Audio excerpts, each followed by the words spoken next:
Hello guys, Boruto chapter 20ஓட full spoilers வந்துருச்சு. அதை பற்றி தான் இந்த வீடியோவில் பார்க்க போகிறோம். இதில் சரடாவோட மங்கெக்யூ பவர்ஸ், ரியோவோட ஃபால், ககாஷியோட ரிட்டர்ன்னு நிறைய விஷயத்தை பற்றி சொல்லியிருக்காங்க. அது எல்லாத்தையும் பார்ப்போம். அதுக்கு முன்னாடி நம்ம சேனலுக்கு சப்ஸ்கிரைப் பண்ணிவிட்டு நம்ம சோஷியல் மீடியா பக்கங்களை ஃபாலோ பண்ணுங்கள். லிங்க் டிஸ்கிரிப்ஷனில் இருக்குது. லாஸ்ட் சாப்டரில் கோனாமருவை மாட்சுரி டெவர் பண்ணுற மாதிரி முடிச்சிருப்பாங்க. இந்த சாப்டர் அங்கேருந்து தான் ஸ்டார்ட் ஆகுது. கோனாமரு ஏகப்பட்ட நாய்ஸை போடுறாரு. இதை பார்த்த மாட்சுரி, என்னடா நீ இவ்வளோ சத்தம் போடுற, நிம்மதியாக சாப்பிடக்கூட விட மாட்டுற, இப்படி நீ என்னதான் கடுப்பேற்றினாலும் எனக்கு உன்னை ரொம்ப பிடிக்கும், அதனால உனக்கு நான் 2 சாய்ஸை தரப்போகிறேன். ஒன்று, உன் கழுத்தை அப்படியே திருப்பி இப்படியே உன்னை சாப்பிடவா, இல்லைனா உன்னை கொஞ்சம் கொஞ்சமாக ரசித்து நான் சாப்பிட வேணாம். நீ அது வரைக்கும் என்கிட்ட பேசிக்கிட்டே சாவியாம், சொல்லு. இது ரெண்டுத்தில் எதை நீ சூஸ் பண்ண போகிற, சீக்கிரம் சொல்லு, எனக்கு டைம் ஆகுதுன்னு மாட்சுரி கோனாமருவை பார்த்து சொல்கிறாங்க. கோனாமருக்கு அப்போது ஷிகமாரு சொன்ன ஒரு விஷயம்தான் ஞாபகத்துக்கு வருது. அவங்க கூட ஜாலியாக பேசுங்க, எத்தனை தடவை வேணாலும் அவங்கள ஏமாத்துங்க, அதுங்களால உங்களை கண்டுபிடிக்க முடியாது, ஏன்னா அதுங்க இன்னமும் ஒரு குழந்தை மாதிரி தான். அதனால் ஷின்ஜூஸ் ஈஸியாக ஏமாறக்கூடிய கேஸ் தான். இப்படி ஃப்ரெண்ட்லியாக அப்ரோச் பண்ணி அப்புறம் அதுங்களை கொன்னுடுங்க, இப்படி தான் ஷின்ஜூஸை கொல்ல முடியும்னு ஷிகமாரு சொல்கிறாரு. இது ஞாபகத்துக்கு வந்த உடனே கோனாமரு மாட்சுரி கிட்ட பேச்சு கொடுக்குறாரு. ஓய் மாட்சுரி, ஏன் இவ்வளோ அவசரப்படுற? கொஞ்ச நேரத்துக்கு முன்னாடி தானே நீயும் நானும் நல்ல ஃப்ரெண்டு மாதிரின்னு சொன்னேன். இப்போது என்னையே சாப்பிட்டா எப்படி? என்கிட்ட பேசிக்கிட்டு இருந்த இந்த கான்வர்சேஷன் தான் உன்னோட லைஃப்லேயே பெஸ்ட்டான ஒன்றுன்னு இப்போ கூட என்கிட்ட சொன்னேன். ஆனால் நீ என்னையே சாப்பிட்டுட்டா இதெல்லாம் உனக்கு இனிமே எப்படி கிடைக்கும்னு கேட்குறாரு. கோனாமரு-சான், அது என்னவோ உண்மைதான்.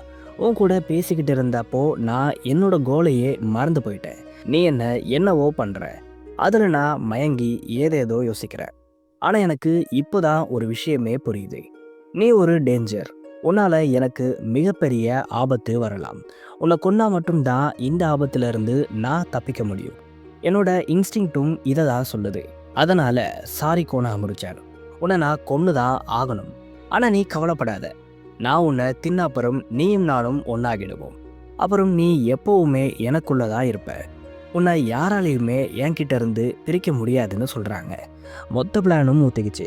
இன்னைக்கு நான் செத்தண்டான்னு கோனாமரு நினைக்க காட்சிகள் மாறுது. அராயாவும் மிட்சுகியும் ரியுவை அட்டாக் பண்ணிக்கிட்டே இருக்காங்க. அராயா அவரோட வின் ஸ்டைலை யூஸ் பண்ணுறாரு. ஆனால் இது பெருசாக ஈடுபடலை. ரியு அவரோட அயன் சாண்டை யூஸ் பண்ணி மிட்சுகி அராயாவை பிடிச்சிடுறாரு. இதை பார்த்த சரடா ஷாக் ஆகுறாங்க. ஃபைட் ஓவர் கண்ணுங்களா, இனிமே கத்தி ஒரு பிரயோஜனமும் இல்லைன்னு ரியு சொல்கிறாரு. சரடா, யோடோ இங்கேருந்து ஓடி போயிருங்க, எங்களை பற்றி கவலைப்படாதீங்கன்னு அராயா சொல்கிறாரு. அடே அராயா, உனக்கு அறிவே இல்லையா? முதல்ல நான் அவங்கள விட்டாதானே அவங்க தப்பிக்க முடியும்.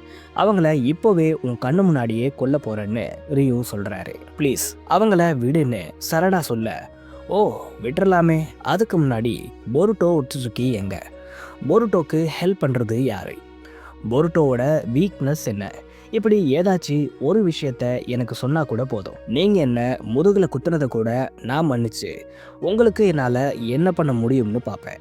சரி சொல்லுங்கள், போருட்டோ பற்றி உங்களுக்கு என்னெல்லாம் தெரியும்? ஒவ்வொருத்தராக சொல்லுங்க பார்ப்போம்னு ரியு சரடா யோடோவை மிரட்டுறாரு. அவன் சொல்கிறத நம்பாத சரடா, நீ என்ன சொன்னாலும் அவன் நம்மளை கொன்னுடுவான். இது ஒரு ட்ராப். அதனால் போருட்டோவை பற்றி எதையுமே சொல்லாத. இவன் ரொம்பவே கொடூரமானவன். அதனால் முடிஞ்ச அளவுக்கு இவனை விட்டு ஓடி போயிருங்கன்னு மிட்சுகி சொல்கிறாரு. தோ பாடுறா, வாங்க பழகலாம்னு கூப்பிட்டு ஃப்ரெண்ட்ஸ் ஆகி முதுகில் குத்துனது நீங்கள். இதில் எங்களை கொடூரமானவன் சொல்கிறீங்களான்னு ரியு மிட்சுகியை போட்டு பொழக்கிறாரு. சரடா, ஒழுங்கா போருட்டோ எங்கன்னு சொல்லிடு அப்படின்னு யோடோ கத்துறாங்க. அடியே யோடோ, நீயே அவங்களுக்கு சப்போர்ட் பண்ணுறேன்னு சரடா கேட்குறாங்க. நீ மட்டும் சொல்லலைன்னா இவனுங்க நம்மளை உயிரோடவே விடமாட்டாங்கன்னு யோடோ சொல்கிறாங்க. நீ என்ன முட்டாளா? நீ ஏதாச்சும் சொன்னால் மட்டும் இவங்க உன்னை உயிரோடு விட்டுருவாங்களா? பைத்தியக்காரி, இது ஒரு ட்ராப்னு கூட உனக்கு தெரியாதான்னு சரடா சொல்கிறாங்க. அது எனக்கும் புரியுது. ஆனால் இப்போது என்ன பண்ணுறது? அவன் நம்மளை ரோஸ்ட் பண்ணி சாப்பிட்ற வரைக்கும் வெயிட் பண்ண சொல்கிறியான்னு யோடோ கேட்க, என்னை மன்னிச்சிரு யோடோ, என் உயிரை காப்பாற்றிக்க என்னோட காம்ரேட்ஸை இப்படி விற்கிற பழக்கம் என்கிட்ட இல்லை. அப்படின்னா என்னன்னு கூட எனக்கு தெரியாது. அவன் என்ன கொன்று போட்டாலும் பரவாயில்ல, பொருட்டோ பற்றி எந்த ஒரு இன்ஃபோவையும் என்னால் கொடுக்க முடியாதுன்னு சரடா சொல்கிறாங்க. பட்டுன்னு சரடாக்கு ஒரு விஷயம் ஃப்ளாஷ் ஆகுது. அதில் சுமிரே சொன்ன ஒரு விஷயத்த சரடா நினச்சி பார்க்குறாங்க. இங்கே பாரு சரடா, எனக்கும் பொருட்டோக்கு ஹெல்ப் பண்ணணும்னு ஆசை தான். ஆனால் பொருட்டோ அவனை பற்றி எதையுமே நமக்கு சொல்லலை. ஒருவேளை அதனால தானோ என்னவோ நம்ம நிம்மதியாக வாழ்கிறோம். பொருட்டோ பற்றின இன்ஃபோ ஏதாச்சும் நமக்கு உண்மையாகவே தெரிஞ்சிருந்தா நமக்கு நிறைய ஆபத்துகள் வரலாம். இதனால தான் பொருட்டோ நம்மக்கிட்ட எதையுமே சொல்லாமல் இருக்கலாம்னு சொல்கிறாங்க. சுமிரே சொன்ன எல்லா விஷயமும் ரொம்ப கரெக்டாக இருந்திருக்கு. இதை பார்த்து சரடா ஷாக் ஆகுறாங்க. பொருட்டோவை இவளால் மட்டும் எப்படி இவ்வளோ கரெக்டாக புரிஞ்சிக்க முடியுது, ஆனால் எனக்கு ஏன் இப்படி தோணலைங்கிற எண்ணம் சரடாக்குள்ளே ஓடிக்கிட்டே இருக்கு. யோடோ உடனே சரடா கிட்ட பேசுகிறாங்க. ஏன் ஒரு துரோகிக்காக நீ இவ்வளோ கஷ்டப்படுற? அவனை ப்ரொடெக்ட் பண்ண ஏன் இவ்வளோ பாடுபடுற? இந்த கேள்வி எனக்கு ரொம்ப நாளாக இருந்துச்சு. ஆனால் எனக்கு அப்புறம்தான் ஒரு விஷயம் புரிஞ்சிச்சு. இந்த உலகமே பொருட்டோவை எதிர்த்தாலும் நீ ஒரு ஆளாக அவனுக்கு சப்போர்ட் பண்ணுவ. அதுதான் உன்னோட உண்மையான ஃபீலிங்ஸ். ஆனால் நானும் அப்படி தான் பண்ணுவேன். என்னோட ஷிங்கியை எனக்கு அவ்வளோ பிடிக்கும். ஆனால் இது யோசிக்க வேண்டிய சுச்சுவேஷன் இல்லை சரடா. உடனே பொருட்டோவை பற்றி ஏதாச்சும் உனக்கு தெரிஞ்சிருந்தா அவங்கக்கிட்ட சொல்லிடுன்னு யோடோ சொல்கிறாங்க. கண்ணுங்களா, பேசி முடிச்சிட்டிங்களா? ஏதாச்சும் ஒரு முடிவு எடுத்தீங்களா, இல்லை உங்கள் எல்லாரையும் நான் போட்டு தள்ளிடவான்னு ரியூ சரடா யோடோவை பார்த்து கேட்குறாரு. ஒரு நிமிஷம் ரியூ, எங்ககிட்ட பொருட்டோ பற்றின எந்த இன்ஃபோவும் இல்லை. அவன் சரடா கிட்ட கூட எதையுமே சொல்லலைன்னு யோடோ ரியூவை பார்த்து சொல்கிறாங்க. அப்போ எனக்கு உங்களால் எந்த ஒரு யூஸும் இல்லை போலேன்னு ரியூ சொல்ல, ஒரு நிமிஷம் இரு ரியூ, நீ வேணும்னா என்ன எடுத்துக்க. என்னால் எல்லா விஷயத்தையும் சென்ஸ் பண்ண முடியும். நான் உனக்கு பொருட்டோவை கண்டுபிடிச்சி தரேன்னு யோடோ சொல்கிறாங்க.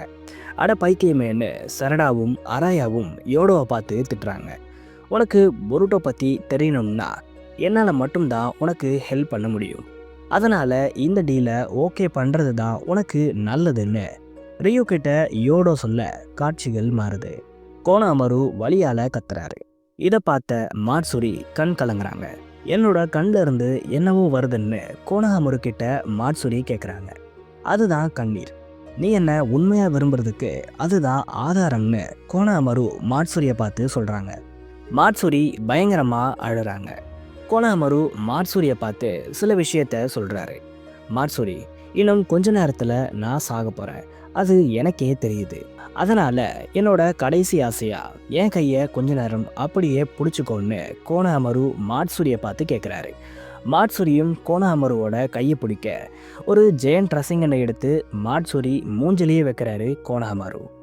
அப்பாடா ஒளிஞ்சாடான்னு கோனாமரு நினைக்க ஜூரா மாட்சுரி ஸ்டேஞ்சான எனர்ஜியை எமிட் பண்ணுறத ஃபீல் பண்ணுறாரு. மாட்சுரி செம்ம கோவத்தோட கோனாமருவை டெவர் பண்ணுறாங்க. இந்த வாட்டி அவங்க வெயிட் பண்ணலாம் இல்லை, ஸ்ட்ரெயிட்டாக டெவர் பண்ண ரெடி ஆகுறாங்க. காட்சிகள் மாறுது. தேவையில்லாத டீலை போட்டு ரியூவை யோடோ வெறுப்பேற்றிக்கிட்டு இருந்தாங்க. இதனால் கடுப்பான ரியூ அவங்கள அயன் சாண்டால் குத்த வராரு. ஆனால் அதுக்குள்ள அராயா உள்ள பூந்து அந்த குத்தை வாங்கிட்டாரு. இதையெல்லாம் பார்த்த சரடாக்கு மறுபடியும் சுமிரே பேசின எல்லாமே ஃப்ளாஷ் ஆகுது. பொருட்டோவை பற்றியும் அவங்களோட ஃப்ரெண்ட்ஸ் காம்ரேட்ஸ்னு எல்லாருமே அடுத்தடுத்து ஃப்ளாஷ் ஆக சரடா ஒரு வழியாக அவங்களோட மங்கைக்கு ஷேரிங்கன்னு 2வது தடவையாக யூஸ் பண்ணுறாங்க. இந்த வாட்டி எம்எஸோட பவர்ஸையும் யூஸ் பண்ணுறாங்க. ஆமாம், காமா போர்ட்டல் மாதிரி சின்னதாக ஒரு போர்ட்டலை சரடா ஓப்பன் பண்ணுறாங்க. இதை நிறைய பேர் பிளாக் ஹோல்னு நினச்சிக்கிட்டு இருக்காங்க. நிறைய பேர் இதை கமுயி 2.0லாம் சொல்கிறாங்க. பட் இது எதுவுமே இல்லை. சரடாவோட பவர்ஸ் பேர் வார்ம் ஹோல். இந்த வார்ம் ஹோலில் பிளாக் ஹோல் அண்ட் ஒயிட் ஹோல்னு ரெண்டுமே அடங்கும். பிளாக் ஹோல் கண்ணில் பட்ட எல்லா திங்ஸையும் அப்சார்ப் பண்ணும். ஒயிட் ஹோல் எல்லா திங்ஸையும் வெளில தள்ளும். ஸோ சரடா இப்படி ஒரு பவர்ஸை தான் அவாய்ட் பண்ணுறாங்க. இது கமுயும் இல்லை, பிளாக் ஹோலும் இல்லை, காமா போர்ட்டலும் இல்லை.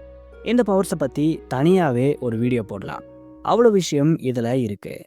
ஒருவேளை உங்களுக்கு வேணும்னா கமெண்ட்ஸை சொல்லுங்கள். இந்த ஒரு வார்ம் ஹோல் ரியூவோட அயன் சாண்டை இழுக்க ரியூ உட்பட எல்லாருமே ஷாக் ஆகுறாங்க. இதோட இந்த சாப்டரும் முடியுது. ஸோ பேசிக்கலி சரடாவோட எம்எஸ் எபிலிட்டி ஒரு ஸ்பேஸ் டைம் நிஞ்சிட்சு தான். இதை இவங்க மாஸ்டர் பண்ண கண்டிப்பாக இவங்களுக்கு ஒரு சென்ஸே வேணும். ஸ்பேஸ் டைம் நிஞ்சிட்சுல மாஸ்டரான சாஸ்கே இப்போது இல்லாததால் கண்டிப்பாக ககாஷி தான் இவங்களுக்கு சென்சேயாக வருவார். இது 100% கன்ஃபார்ம் ஆகுதுன்னே சொல்லலாம். ஏன்னா பல வருஷத்துக்கு முன்னாடி கிஷிமோட்டோ ஒரு விஷயத்த சொன்னார். நம்ம சேனல்லையே கூட இதை பற்றி ஏகப்பட்ட வீடியோஸை போட்டிருக்கேன். ஆமாம், ககாஷி கண்டிப்பாக வருவாராம். அவர் வரப்போகிறது ஒரு முக்கியமான சுச்சுவேஷனாக இருக்கும்னு அப்போவே கிஷிமோட்டோ சொன்னார். ஸோ இந்த ஒரு சுச்சுவேஷனை தான் கிஷிமோட்டோ அப்போ சொல்லியிருப்பாருன்னு நான் நினைக்கிறேன். இந்த வாட்டி ககாஷி ரிட்டர்ன் ஆகலைன்னா கண்டிப்பாக இதுக்கு மேலே ககாஷி ரிட்டர்ன் ஆக மாட்டாருன்னே சொல்லலாம். ஏன்னா அப்படி ஒரு பர்ஃபெக்டான சுச்சுவேஷன் இப்போது வந்திருக்கு. நீங்கள் என்ன நினைக்கிறீங்க? ககாஷி ரிட்டர்ன் வருவாரா? சரடாவால் ரியூவை பீட் பண்ண முடியுமா? உங்கள் தாட்ஸை கமெண்ட்ஸில் சொல்லுங்கள்.